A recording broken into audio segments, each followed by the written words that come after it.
Já de volta com o Estúdio Sat e agora nós vamos falar de diabetes. O diabetes ainda é uma doença que assusta muito e mesmo no século XXI ainda tem muitos mitos e informações desencontradas sobre este assunto.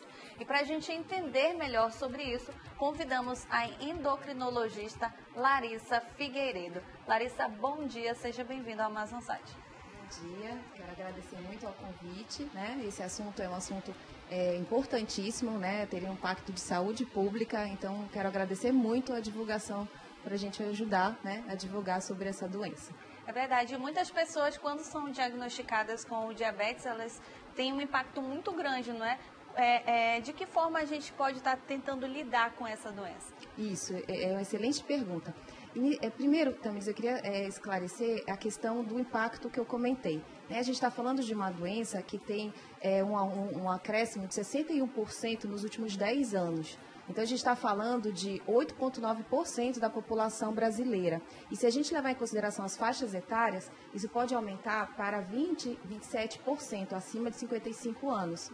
Portanto, a gente com certeza aqui vai estar ajudando muitas pessoas. Levando em consideração ainda que o diagnóstico ele permanece durante 5 a 7 anos de forma assintomática, portanto, atrasando o diagnóstico, então mais um motivo que a gente tem que ressaltar. Né? E aí, no momento que a gente tem esse impacto desse diagnóstico, né? Então, o que vem à mente? O que eu observo muito conversando com os nossos pacientes é que eles pensam, agora eu vou amputar uma perna, agora eu não tenho cicatrização, agora eu vou ficar cego, e isso faz parte de um passado remoto, graças a Deus, né? Nós temos hoje conhecimentos amplos sobre toda a evolução do diabetes. Então, com isso, essas complicações elas se tornaram cada vez mais raras. Elas estão relacionadas com o mau controle e com a falta do acesso às informações, ao tratamento, portanto, são totalmente preveníveis. Né? Então, a gente pode ainda evitar, a gente sabe hoje como evitar, né? E aí a gente precisa realmente do conhecimento, porque você conhecendo um assunto, você consegue trabalhar melhor com ele. Então, tem que tirar isso da mente, né? Hoje, uma vez diagnosticado diabetes, eu digo até, e não é só para animar, porque realmente eu acredito que o momento que você descobre essa patologia é o momento que você está na encruzilhada da sua vida e você vai ter que decidir se você quer optar por uma vida saudável e viver com qualidade de vida ou se você vai optar pela negligência e em 10 anos, em 15 anos, você vai ter essas complicações que eu comentei que são tão temidas, mas que são totalmente evitáveis. Com certeza. E o que seria, doutora, a diabetes? O que acontece com o organismo da pessoa? Bem, a gente vai falar um pouco mais do principal tipo, que é o diabetes tipo 2, né? Ele corresponde a 90% de todos os tipos de diabetes, tá? Existe o diabetes tipo 1, mas eu acho que o impacto maior aqui que a gente deve se deter é o 2 devido à prevalência. Então, o que ocorre? O pâncreas é o nosso órgão que produz a insulina. É um hormônio e ela tem como função colocar a glicose dentro da célula. É o nosso combustível. Então, a gente não pega o nosso carrinho, vai lá e coloca gasolina? Portanto, essa é a nossa principal fonte de energia. E tudo se transforma em glicose. Desde o doce, mas também as outras comidas, né? Porque a gente precisa, é a nossa principal fonte de energia. Mas o que ocorre no paciente diabético é uma questão genética, poligênica, inclusive, são vários genes envolvidos aí, que com o fator ambiental associado, por exemplo, à obesidade, há uma resistência na ação dessa insulina. Portanto, ela não consegue entrar na célula. É como se eu chegasse no posto de gasolina com o meu carrinho, quero colocar o combustível, tem gasolina no posto, porém, a torneirinha não consegue se encaixar direito no meu carro, né? Na portinha lá que eu coloco o combustível. E ela não encaixa, e eu tenho muito combustível, ou seja, eu tenho a insulina, eu tenho a glicose no meu sangue, mas não entra na célula. Então, a gente chama isso de resistência insulínica. Daí, a necessidade das medicações que vão ajudar a essa torneirinha se encaixar melhor. E aí conseguir entrar a insulina, conseguir entrar a glicose na célula. Isso é interessante também, eu queria chamar a atenção, que um dos mecanismos que mais melhora, que mais ajuda nessa torneirinha para se encaixar é o exercício, é a atividade física.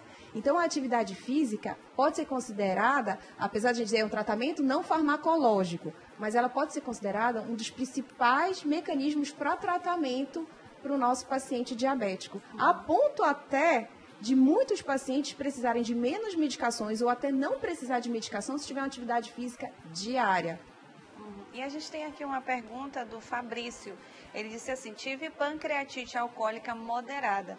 Corro o risco de ter diabetes? Sim. O pâncreas, ele é formado pelo pâncreas endócrino, que é quem produz, em especial, que a gente está falando aqui, a insulina, além de outros hormônios, e o pâncreas exócrino, né? Então, no caso do nosso ouvinte, ocorre que ele vai ter uma destruição dos dois tipos de pâncreas. Então, ele pode desenvolver, porque a gente tem que ver qual foi o grau dessa pancreatite, né? Uhum. A gente pode ter uma extensão maior ou uma extensão menor. E aí, no caso, ele pode vir a ter deficiência tanto do hormônio da insulina, mas também das enzimas pancreáticas, como lipase, amilase, e também tem que repor as duas. Mas tudo depende da extensão do acometido. Né? Então é importante ele ter um acompanhamento. Tem sim, é muito importante que ele faça uma avaliação, pode começar com o clínico geral, né? O clínico realmente poderia dar essa investigação inicial, aí evoluir para o gastro e o endócrino, se for o caso. Entendi. E quais são, no caso a gente está falando do tipo 2, né? Que tipo é a mais comum. Quais são os principais sintomas dela? Então, a gente fala, né, com nossos alunos, são os 4 P's, né? Poliúria, ou seja, o excesso da urina. Polidipsia, então ele está com muita sede e urina muito. E perda de peso, né? Apesar da fome e de se alimentar até de forma exagerada, mas ele continua mantendo a perda de peso. Essa perda de peso está relacionada com essa poliúria, com essa perda da urina. A gente sabe que 70% do nosso peso é de água, né? Então, com isso, com essa desidratação, termina perdendo peso de forma abrupta. Só que, mais uma vez, eu queria chamar a atenção. Essa sintomatologia, ela demora. Então, o que se recomenda? Se eu tenho pai e mãe diabéticos, né? Acima de 45 anos, já se deve fazer a glicemia anualmente como prevenção, como um exame de prevenção. A gente não faz o eletrocardiograma, a gente não faz o preventivo ginecológico, então também deve-se medir a glicemia, que é um exame de baixo custo e que pode ajudar bastante, né, salvar até uma vida. Só para tirar qualquer dúvida, o diabético tipo 1, ele seria a situação de destruição total do pâncreas por causa autoimune. É uma situação mais rara, bem mais rara, corresponde a menos de 10% dos diabéticos. E é como se, com aquela nossa analogia do carrinho, eu não tivesse o posto de gasolina. Então, não adianta porque eu não tenho o meu combustível. Portanto, eu tenho que repor a insulina. E daí eu já tenho que entrar com o uso da insulina, no caso a insulina sintética, né?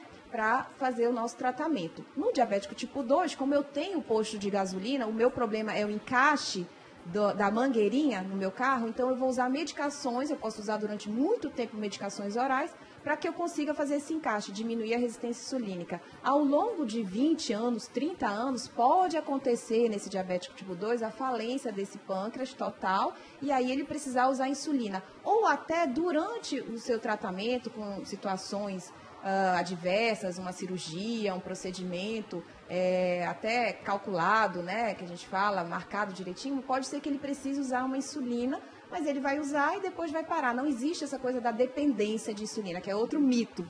É muito comum o paciente, quando a gente fala, você vai usar insulina durante esse procedimento cirúrgico que você está internado. Ah, meu Deus, mas eu vou ficar dependente, doutora? Não, ninguém vai ficar dependente da insulina nesse caso. Você tem produção, você vai usar só durante essa intercorrência, porque a gente precisa de um ajuste mais refinado, né? Mais rígido e mais rápido. E aí a insulina é o ideal. Entendi. Você falou dessa questão da urina, da frequência. Eu já fiquei um pouquinho preocupada aqui, porque eu não tenho um costume muito de beber água, mas eu vou constantemente ao banheiro. Isso é preocupante? Preciso ir a um profissional para saber se eu posso ter? A gente tem que associar a perda de peso, a urina em excesso com a perda de peso. Tá, tem que estar interligado. Você tem que ter a presença dos 4 P's, né? Uhum. Perda de peso, a poliúria e a polidipsia, o excesso da sede e a urina em excesso. E é importante, se você tem história familiar, mas a dúvida pode ser tirada apenas com uma medida de uma glicemia, né? Então, na dúvida, fazer uma glicemia é mais interessante. Uhum. Entendi. A gente vai para um rápido intervalo, mas a gente ainda vai continuar falando um pouquinho a respeito deste assunto e daqui a pouquinho a gente está de volta para dar continuidade. A gente volta já.